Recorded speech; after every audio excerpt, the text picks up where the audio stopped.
السلام عليكم ورحمة الله وبركاته. الحمد لله وحده والصلاة والسلام على من لا نبي بعده وأما بعد. I continue in the second lesson of the study of this poem in the science of Hadith, Manzūmat al-Hadith, also known as Turfat al-Turaf. Inshallah ta'ala, we're going to continue from where we left off. A quick recap from last week. We took a number of terminologies. The first of them, which was sanad or matan, and matan, and we said that it is the text in short, and the sanad is the chain of narration leading to the text. Number 3 is as-sahih.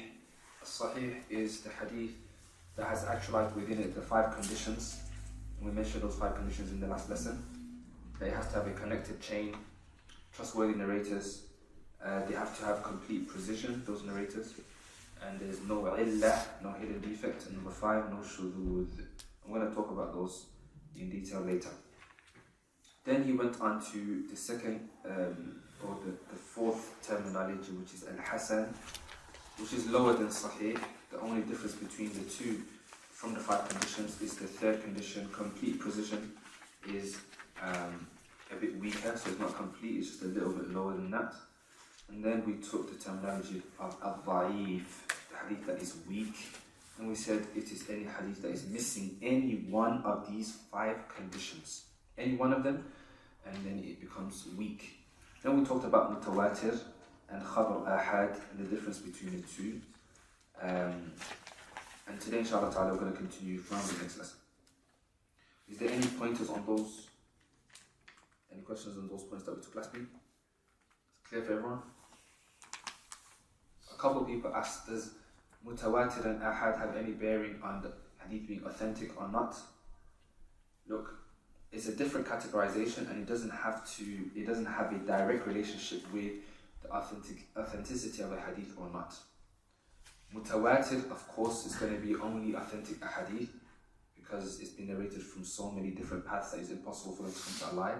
So all ahadith that are mutawatir are sahih. But the khabar ahad, they have within it ahadith that are sahih, they have within it ahadith that are hasan, and they have within it ahadith that are da'if. Okay? Is a khabar that is gharib automatically da'if? No. You have to look at it, look at the 5 conditions. Hadith that is aziz, that's narrated from 2 paths. Is it da'if, hasan, sahih automatically? No, we have to look at those 5 conditions. Likewise, al-mashhur.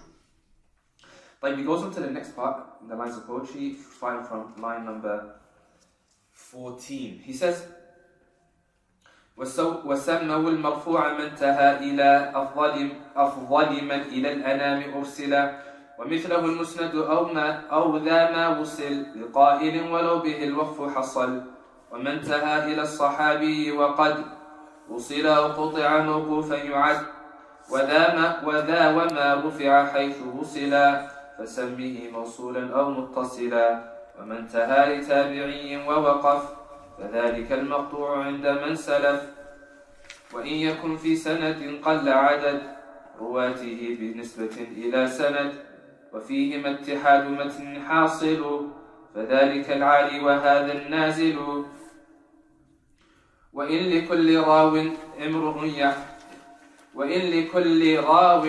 امر يحصل متفقا فذلك المسلسل والمهمل الذي لراويه اتفق شيخان في اسم وروى وما فرق.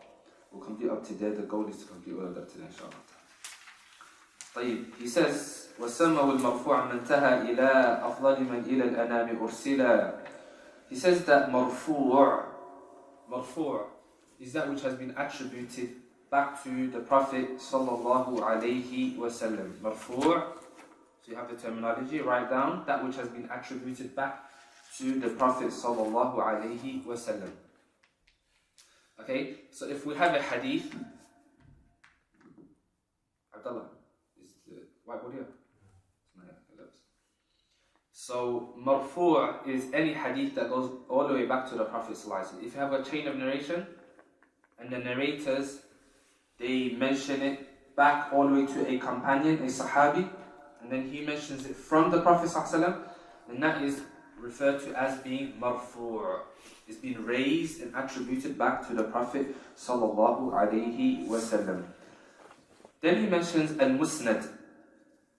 And he says, وَمِثْلُهُ الْمُسْنَدُ أَوْ ذَا مَا وُصِلْ لِقَائِلٍ وَلَوْ بِهِ الْوَقْفُ حَصَلٍ. He says that Musnad is the same as Marfu'. The Musnad is the same as Marfu'. So Musnad is what? That was just been attributed to the Prophet. Likewise, that would just been attributed back to the Prophet Musnad. But there's another way that you itlaq, that you can use the word Musnad for. It can be used with a similar meaning as Marfu', that which is attributed back to the Prophet. And it can also be referred back to a isnad, a chain, that is connected back to a specific person, even if that person is not the Prophet sallallahu alaihi wasallam. And so, if there is a statement going back to Abu Bakr as-Siddiq, the chain going back to Abu Bakr as-Siddiq is authentic, they can also refer that to as being, they can also refer that as Musnad as well. And from that is the Kutub al-Masanid, the books that are called Musnad such and such, like Musnad of Imam Ahmed, or Musnad of Ya'la. What's this Musnad referring back to? Masanid? It's referring back to the organization of that book, that this Musnad Abu Bakr, is all the hadith that goes back to Abu Bakr as-Siddiq. Okay? Whether that is Marfu' to the Prophet ﷺ or not. Musnad of Aisha, all the ahadith that Aisha radiallahu anha has narrated. So it bears this second meaning as well. It can mean the same as Marfu', that which is attributed back to the Prophet, and it can also mean that which is connected back to a Sahabi, a companion. Is it limited to sayings or actions as well? Both. Okay? Ahsant. طيب. Next is وَمَنْ تَهَا إِلَى الصَّحَابِيِّ وَقَدْ وُصِلَ أَوْ قُطِعَ مَوْقُوفًا يُعَدْ. He says here that which, the next terminology is Mawquf. So Mawquf is used to separate between Marfu', Mawquf, and the third one that's going to come is Maqtū. These three affairs. The reason why he mentioned Musnad before them is because Musnad has one of the meanings of it, has a similar meaning to Marfu'. So we have Marfu', Mawquf. Mawquf is the second one. What is Marfu' again? Attribute back to the Prophet ﷺ. Mawquf comes from the word waqafa. It stops. It's not complete. It stops where? Mawqufun ala sahabi. It stops at their companion, and it doesn't raise to the Prophet ﷺ. So Mawquf is that which has been stopped and attributed back to the Sahabi alone. Whether, regardless of if it has a connected chain or it has a disconnected chain. Meaning, it's possible that Imam Bukhari says, for example, Aisha radiallahu anha said this. Or Muhammad Hassan al-Shaybani, he says that this was narrated from Ali and Ibn Abbas and Ibn Umar. Narrated back from who? A Sahabi. Is it Marfu'? No, it stops at the Sahabi. But does it have a connected chain? Imam Malik, did he meet Ibn Abbas? Like 150 years or more between them. So there's a disconnected chain. So it's still referred to as Mawquf. Why? Because it stopped at the Sahabi. Regardless if it has a connected chain or a broken chain. Is that clear? The faces doesn't sound like it's clear. Okay, let's do it again. Marfu', ha. This side we've had it many times, mashallah. Marfu', ha. Marfu'. Ha? That which is attributed back to the Prophet. Mawquf, that which stops at the Sahaba. Wait, what's the difference between, question, what's the difference between Mawquf and Musnad then? The chain being connected was disconnected. Ahsant. Mawquf, it doesn't look at if it's connected or disconnected. If it stops at the Sahabi, it's called Mawquf. Whereas Musnad has to be connected. And Musnad has two meanings, that which is the same meaning as Marfu, attributes back to the Prophet, or that which stops at the Sahabi, but it's connected. It has to be Musnad. Is that clear? We with each other? Marfu, Mawquf. And the next is Maqtū. Maqtū means to be cut off. And Maqtū is that which is stopped at anyone below the companion. So a tabi'i, the student of the companions, A'ali if he says something, or Ibn Sirin, or Hasan al-Basri, or other than them from the tabi'in, if a statement is attributed back to them, it's referred to as a Maqtū. Maqtū is cut off. That's what the meaning of qata'a means, to cut off. But here in the terminology, it means anything less than a Sahabi. It doesn't reach the Sahabi. So these are the three main terminologies that are similar to each other. Marfu', Mawqūf, Maqtū'. Maqtū' means to be cut off at below the companion. With each other? طيب. Then he mentions in between Mawqūf and Maqtū', وَذَا وَمَا رُفِعَ حَيْثُ وُصِلَ فَسَمِّهِ مَوْصُولًا أَوْ مُتَّصِلًا. Here we have Mawṣūl and Muttaṣil. Mawṣūl and Muttaṣil, they have the same meaning, which is again another terminology used and referred to when a hadith goes back to the Prophet ﷺ. If we have a chain and a scholar says about it, هذا الإسناد متصل أو موصول, then it means it's connected. It's connected and it's not broken. So this is what the terminology here means, that the same meaning. Mawṣūl and Muttaṣil. Mawṣūl and Muttaṣil, any hadith attributed with a connected chain back to the Prophet sallallahu alaihi wasallam. Any hadith attributed with a connected chain to the Prophet sallallahu alaihi wasallam. Everyone with me so far? Is it going too fast or are we okay? So would you say Marfu', Mawṣūl and Muttaṣil are the same thing? Marfu' is used muqabil, it's used in the categorization of those three things that we mentioned. Marfu', Mawqūf, Maqtū'. Okay. What shares similar meaning as Marfu'? Musnad. One of the meanings of Musnad is shared with Marfu'. Then we have Muttaṣil and Mawṣūl, but it's used differently. It's used for the chain specifically. In the amal, why should we takhrij you hear this terminology? That's why he mentions it. It's not used in the same way as the hadith that's marfu', but it has a similar meaning. Okay? So these terminologies, even though some of them are similar, they'll be used in different ways in the amal at the point of practicality when you actually do the takhrij and the grading. Okay? And then Maqtū' is cut off and Mawqūf is stops at the Sahaba. Any questions? No.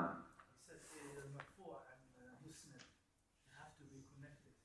So every Marfu' or Musnad is a Muttaṣil or Mawṣūl. Every Marfu' and Musnad. Every Marfu' or Musnad is a Muttaṣil. So Musnad has two meanings. It can at times mean the same as Marfu', and at times it can mean it stops at the Sahabi. But in both cases, it's connected. Both cases it is Muttaṣil and Mawṣūl. Okay? Excellent. Then he moves on to. Let me check if there's any questions from the sister side. Okay. To clarify, he said Mawṣūl and Muttaṣil have the same meaning. Yes, they have the same meaning. Mawṣūl and Muttaṣil, both of them mean connected. Same meaning. طيب. Then he says, وإن يكن في سند قل عدد رواته بنسبة إلى سند وفيهما اتحاد متن حاصل فذلك العالي وهذا النازل. العالي والنازل. What is العالي والنازل? If we have, he says here, وإن يكن في سند قل عدد رواته بنسبة إلى سند. If we have a hadith, and this hadith, let's say, is reported from Ibn Abbas, from the Prophet sallallahu alaihi wasallam. طيب, Ibn Abbas Going back to Ibn Abbas, there are many chains. There's many branches that go down. Okay, many people narrated it. Let's say 5 tabi'een narrated it from him, and each one, many others narrated from him. So like, imagine like a tree upside down. All the branches. Okay?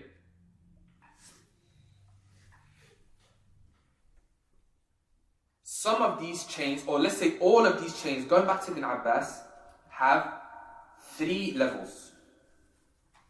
3 tabaqat.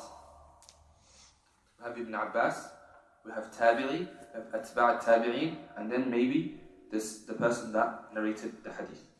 So we said 3, right? 5 of them did that. One of them comes, and he doesn't have 3 levels between him and Ibn Abbas. He has 2. He has 2 people in between him and Ibn Abbas instead of how many? 3. So the number of people between him and Abbas are less.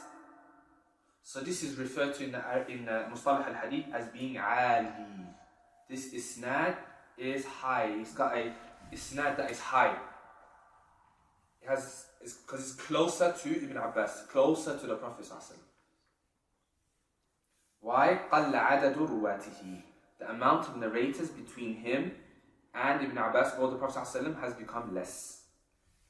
The less amount of narrators between him and the Sahabi or the Prophet ﷺ, it means it's less, generally speaking, it means it's less likely that there's going to be a narrator that has problems. Because if the chain is longer, there's more narrators, then there's more people we have to verify and check their precision and check if they're trustworthy and check if it's connected and check all of these other things. Right? And so this is the Isnad that is A'ali, that's high. Okay, let's say there's 5 people that narrated, 3 people between them, right? Let's say there's another person that's muta'akhir, he came late, and he heard it through another wasita. He lives in the same area, but he's got another extra person in between him. So he's got 4 people in between him and Ibn Abbas. This is a bit lower, right? This is called Al-Isnad Nazil. This chain here is low, it's Nazil. There's an extra person between him and Ibn Abbas. Instead of 3 like majority of the people, he has 4 people in between him and Ibn Abbas. So it's low. Is that clear? Isnad A'ali or Isnad Nazil. The Salaf, the scholars in the earlier times, they would strive hard in attaining the Isnad that is A'ali, that's high. That's got the least amount of people between them and the Prophet ﷺ. And so we have, for example, we have Imam al-Bukhari. Most of his ahadith are ruba'i or khumasi. Yani, there's ruba'i from the word arba'. It's got 4 people between him and the Prophet ﷺ. Or 5 people between him and the Prophet ﷺ. But he's got some ahadith, roughly 30, 33 ahadith and chains, where there's only 3 people between him and the Prophet ﷺ. 3 people. So that's considered what? A'ali or Nazil? A'ali, high. Because he's cut one person off and he's got a high chain now. He's got it closer. How does this occur? There's many ways it can occur. But obviously, the most logical way, obviously, is to travel to meet mashayikh, scholars, that Allah Azza wa Jal has given a long life. So they outgrew their tabaqah, their peers and colleagues. They lived for a long time. And so you hearing from them is as if you caught the people that lived in the generation before you. That's how, generally speaking, Isnad becomes A'ali, one of the ways. And traveling. Okay? Abu Dawood as-Sijistani was known for rihla, kathrat al-rihl.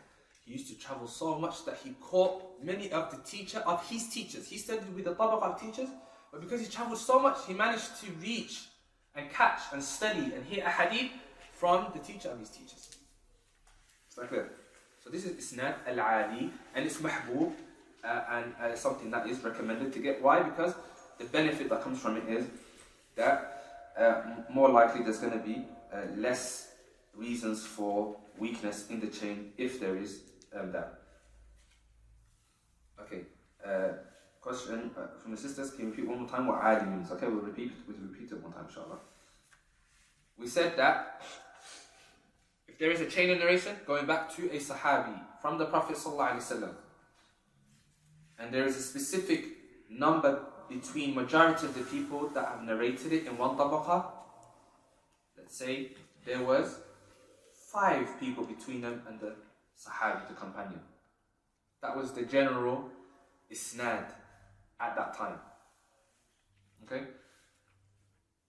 But someone worked hard and traveled and found a teacher that was still alive, that was 100 years old or 90 years old, and he has a high chain. So if you was to hear it from him, you would surpass all the people, your peers, and have one chain closer to the Prophet ﷺ. So instead of having 5 people between you, you have 4 people between you and the Prophet ﷺ. You cut one person down.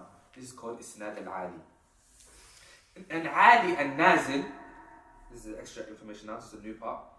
Al-A'ali and Nazil is either to the Prophet ﷺ, which is the main goal in the hadith of the Prophet ﷺ, or later on to a specific author or a specific sheikh. So for example, Imam al-Bukhari, the books have been written. You have Bukhari, Muslim, Abu Dawud, Tirmidhi, Nasa'i, Ibn Majah. These books have been written. Imam Bukhari passed away, Imam Muslim passed away. Their chains are set in stone now. It's not like they can get now chains that are one higher. They passed away. And these have been talaqatu al-ummatu bil-qabul. The first 2 books, the ummah has met them with qabul, acceptance. All of the hadith are sahih. And the rest, they've become so widespread that it's, there's no one that rejects that these books go back to these authors. And these ahadith that they have referred are with these chains of narration. Now today, for someone living today, or someone living 700 years ago in the time of Ibn Taymiyyah, or Al-Mizzi, or Al-Dhahabi, or Ibn Qayyim, Al-A'ali and Nazil would be going back to Imam Bukhari. How high is your chain going back to Bukhari? How many people are between you and Bukhari? Is that clear? So let's go to our time, for example. In our time, for the 6 books of hadith, specifically Bukhari, Muwatta, Malik, and then the 5 other hadith, Muslim, Abu Dawud, and Nasa'i, Tirmidhi, and Ibn Majah, a lot of the hadith go through India. Through Abdulaziz al-Dahlawi, from his father, and then from grandfather, Shah Waliullah al-Dahlawi, if I'm not making a mistake. And the students of them going down is a sheikh called Nadir Hussain al-Dahlawi. Today, one of the ways the people of today, this asr, find out how far or close they are to an isnad that is high or low, is to see how many people between them and Nadir Hussain. If your chain goes back through the Indian route, there's also a route through Yemen, there's also a route from Morocco and other places. But the main one today that the majority of the people go through is India, Nadir Hussain. So to check if your isnad is A'ali or Nazil, you check how many people between you and Nadir Hussain.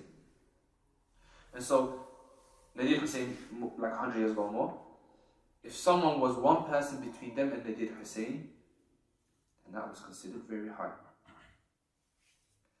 Our teachers, the majority of the teachers that I've met, between them and Nadir Hussain is 2 people, majority of them.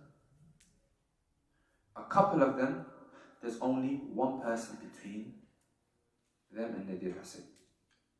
So the ones that have 2 people between Nadir Hussain, the isnad is the norm. But the one that has only one person between them and Nadir Hussain is considered A'ali. And someone that has 3 or 4 is considered Nazil. Okay? So we have, for example, Sheikh Yahya al-Mudarris, who lived in Mecca, who passed away in COVID. His father, so Sheikh Yahya ibn Uthman al-Mudarris, Sheikh Uthman al-Mudarris, his father, studied directly with Nadir Hussain. So Sheikh Yahya al-Mudarris, in between him and Nadir Hussain, is his father. And I met Sheikh Yahya al-Mudarris. So between me and Nadir Hussain is Sheikh Yahya, his father, and then Nadir Hussain. So there's two people between us. So by way of that, I've caught many of the teachers that have two people already between them and Nadir Hussain. We are considered peers, obviously not in knowledge or anything like that, but just in the chain wise we're talking about Nazil. And so that's one way to check between Ali and Nazil in our times. But Shatana, there's a big difference between Ali and Nazil in today's usage and in the time of the Salaf, in the time of the early predecessors.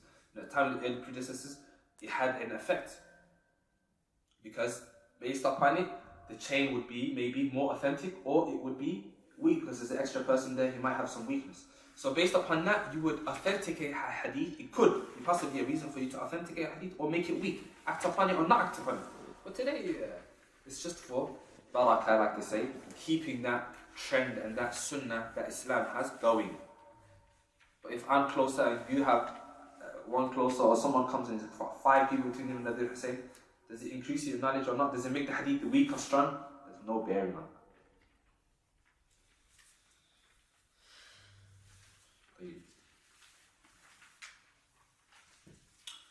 Okay, one of the sisters asked, I heard there's a golden chain of narration, Imam Malik, Nafi, and Umar from the Prophet.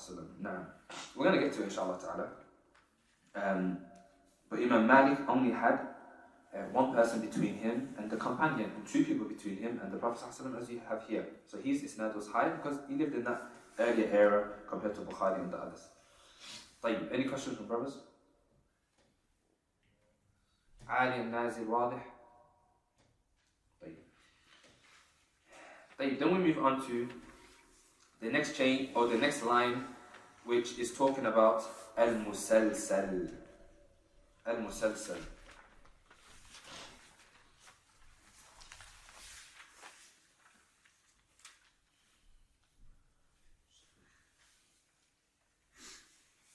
Al-Musalsal is any hadith that has been reported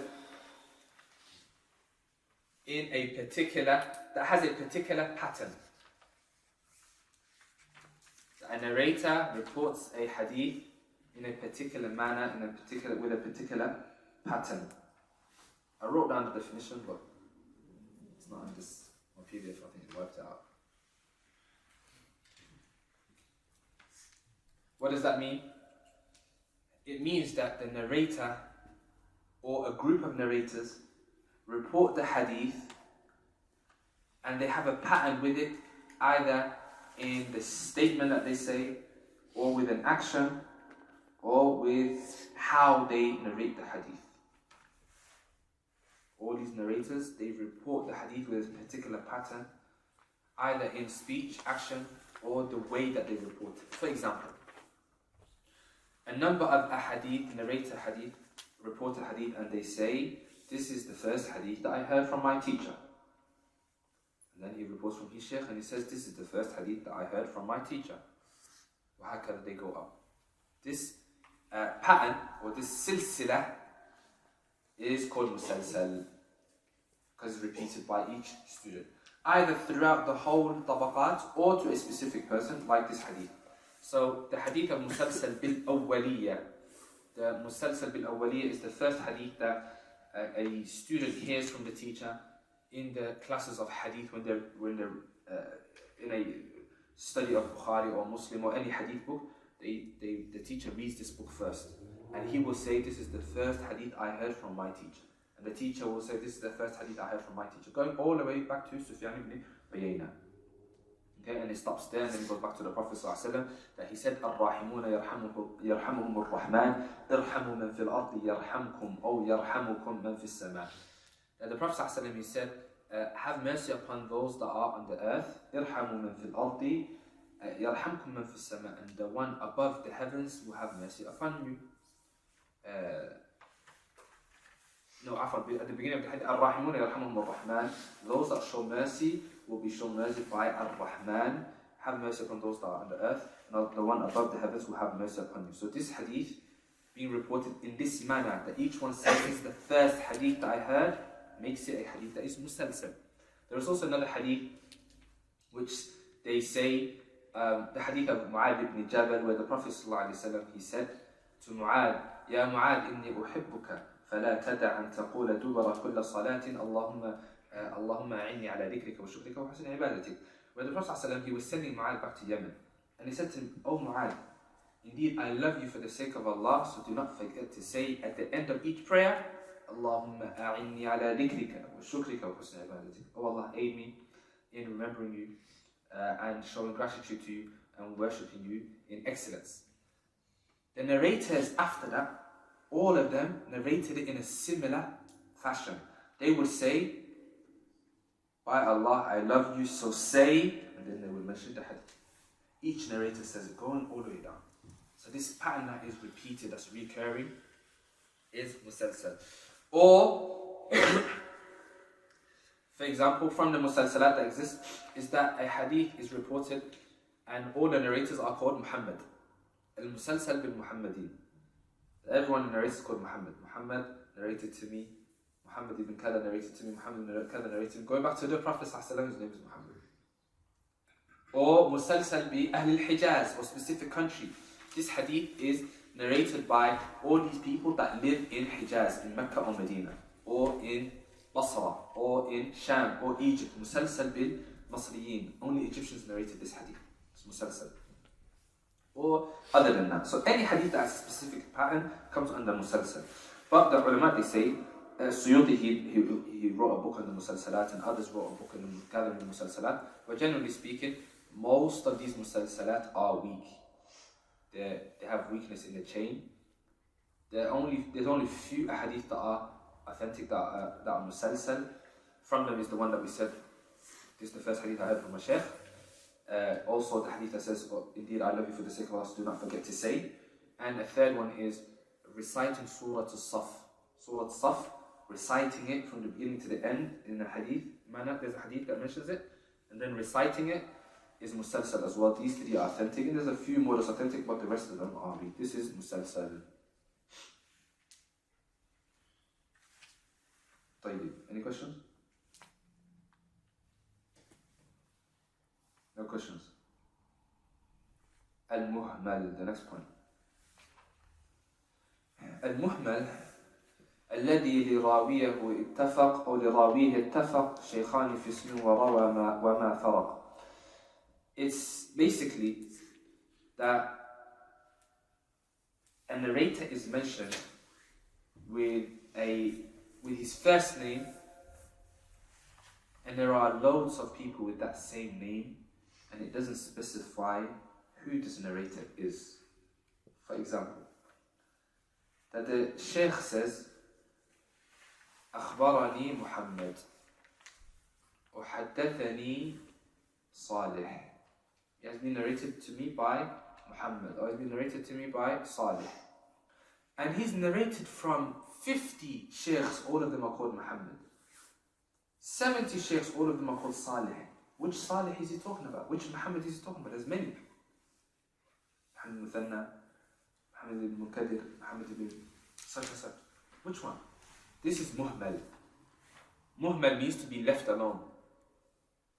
So they mentioned the name and they left it without completing its second name or its nickname or its laqab or something that you can know it by way of. So this is called Muhmal. Muhammad, Salih, Fatima, these names without mentioning a laqab next to it.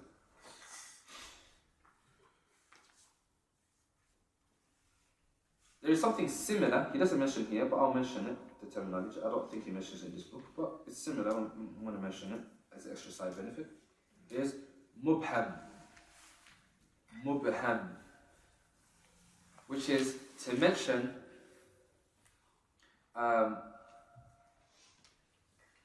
mention a wording like, it has been narrated to me by a man. This is generic, okay? Man, there's many men that have narrated. Which man? It's Mubham. Don't know who it is. Or أخبرني الثقة. It was narrated to me by the trustworthy one. There's many trustworthy narrators. Who does it mean?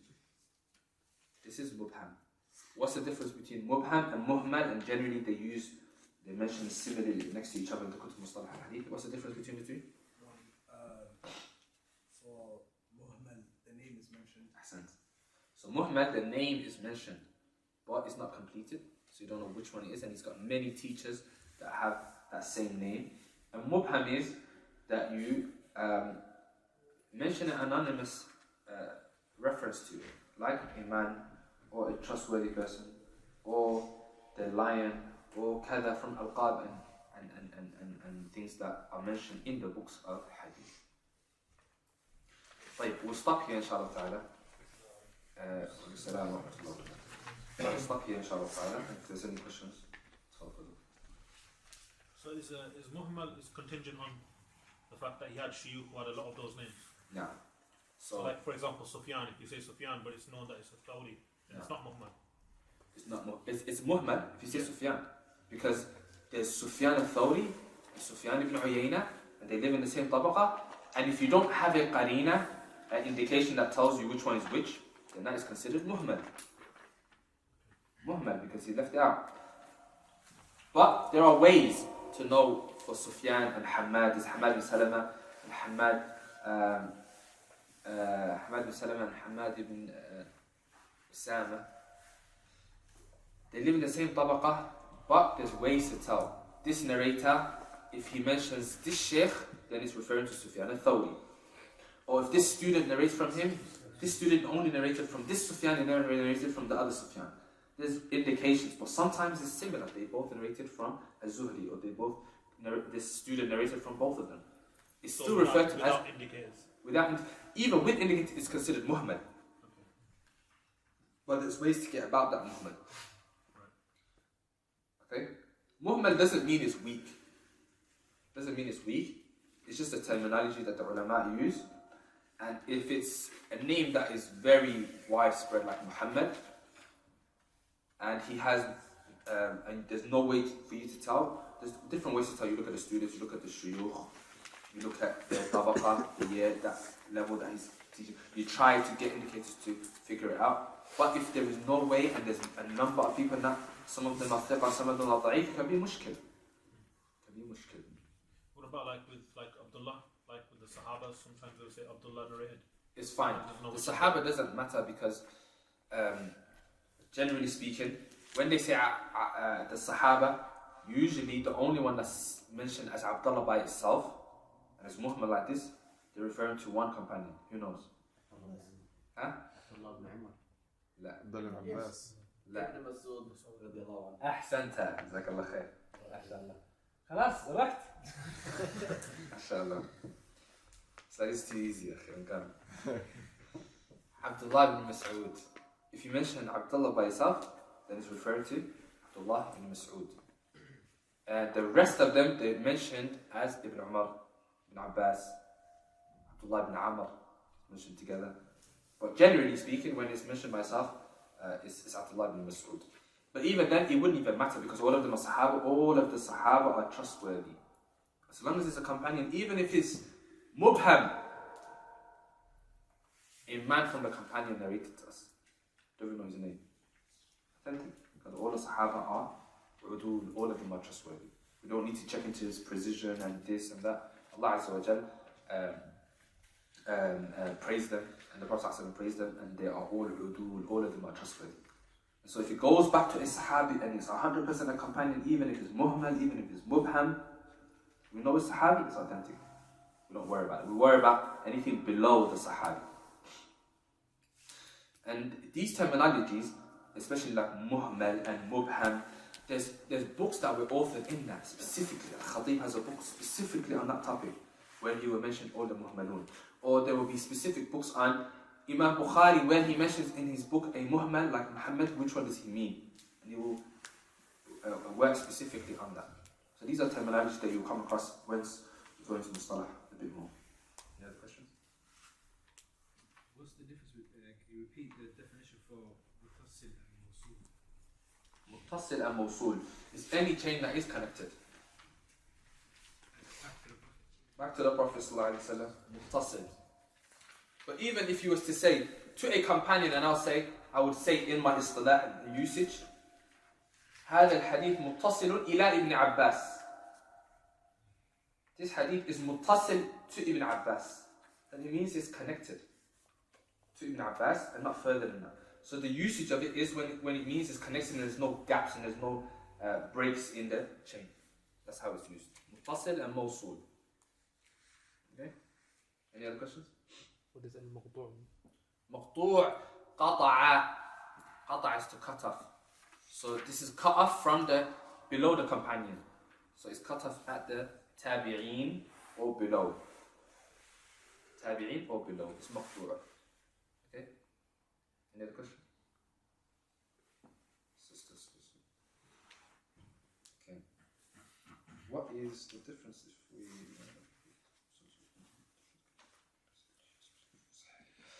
What is the difference if we know a hadith is like Musalsal or Muhmal? What difference can it bring and what does it achieve? Especially if we have Sahih hadith.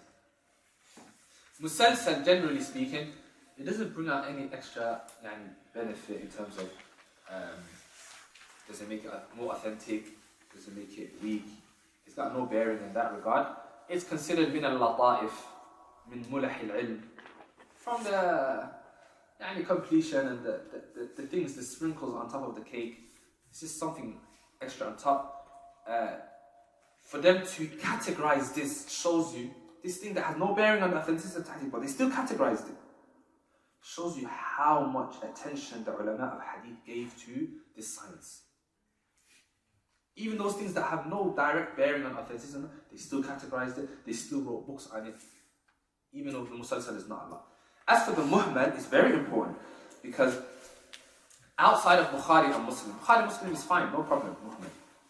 But outside, when we go to the books of Sunan al-Arba', which have hadith, Sahih, Hasan and Da'if, or books after that, like Sunan al-Bayhaqi, Shu'ab al-Iman, and other books of hadith, Sunan al-Darimi, Muwatta, Malik, Musnad Imam Ahmed, and other books, the Kutub of Abu Nu'aym, and Ibn Khuzaymah, and Ibn Hibban, and Al-Hakim, and Al-Darqutni, and other than them, and you have to pay more attention to their chains, let alone go into ajza hadithiyya, small gatherings of a hadith in smaller books that are called ajza hadithiyya, where it's harder to find grading on and you have to look at the chain by yourself.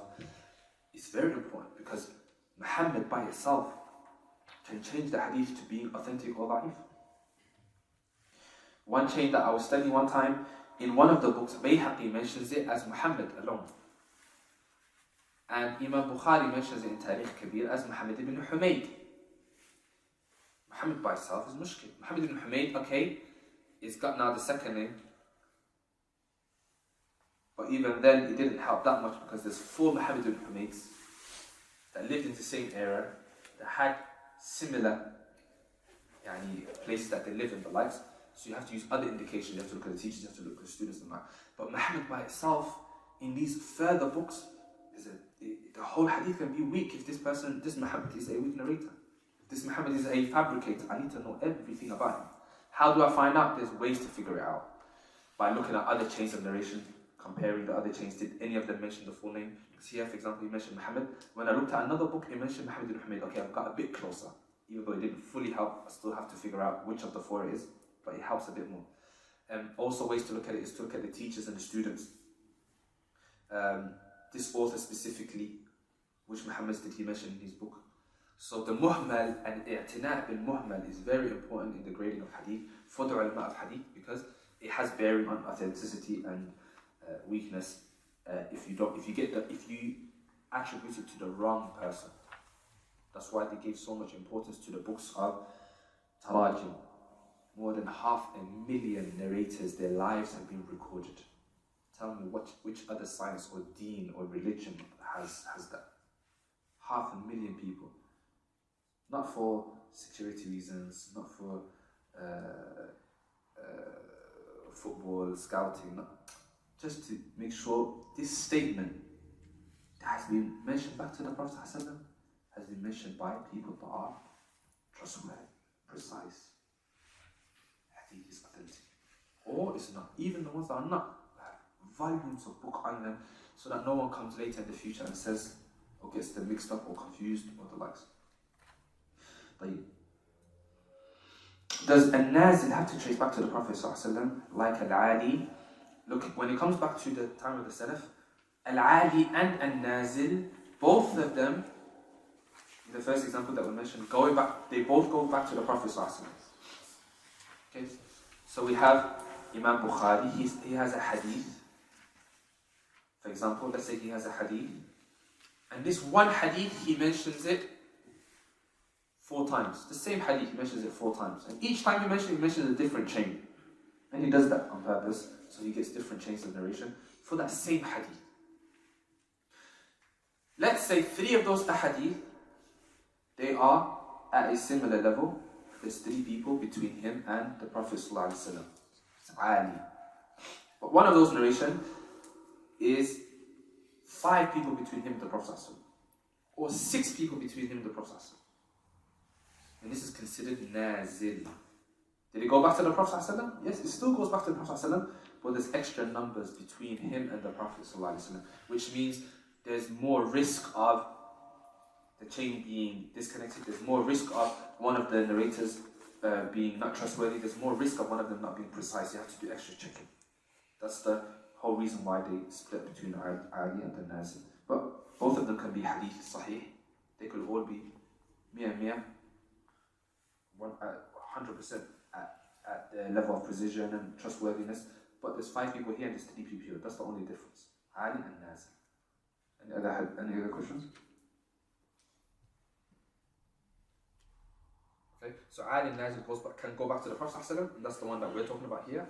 Or it can go back to a specific author like Bukhari, or any book. If it's got a chain, then you can have A'ali and Nazil. Yeah, so can you explain what Mubham is? Mubham is basically that an anonymous title is given or reference without mentioning name. Anonymous. A man narrated to me. A woman narrated this. A trustworthy person narrated this. Like, Al-Mubham, is it accepted? Al-Muhmal, we talked about it. I have to look into it. It can be authentic. What about Mubham? It's only when it mentions the Sahabi. Ahsant. When it's mentioned Sahabi and his Mubham, we don't look into it anymore. Like anyone below the Sahabi and his Mubham, someone says to you, a man narrated to me. Do we accept it? Anyone below the Sahabi, we don't accept it. It's considered weak. Why? Because we don't know his trustworthiness or his precision, because we don't know who it is. Is that clear? Like what if he says, a trustworthy person narrated to me? Huh? Accept or not accept? No. A trustworthy person that has complete precision narrated to me. Still Mubham. But we don't accept it? Why? It's an anonymous reference. It's anonymous, but why can't we accept it? He says, Not Sahabi. huh? Not Sahabi underneath. But even then, what's the reason why? Look, 1 second, let's answer this one first. Is it because his assessment might be incorrect? Ahsant. His assessment might be incorrect. He might hold him to be trustworthy. He might hold him to have complete precision. But 15 other scholars disagree. And they all say he's actually a weak narrator. And that person that assessed him that way, he doesn't live in the same lands as him. He just saw him one time in Umrah and Hajj, and based upon that small interaction that he had. But we lived with him for 15 years. We know exactly how this guy is. That's happened. So Mubham is not accepted. على القول الراجح لكن عجب. سبحانك اللهم وبحمدك أشهد أن لا إله إلا أنت أستغفرك وأتوب إليك.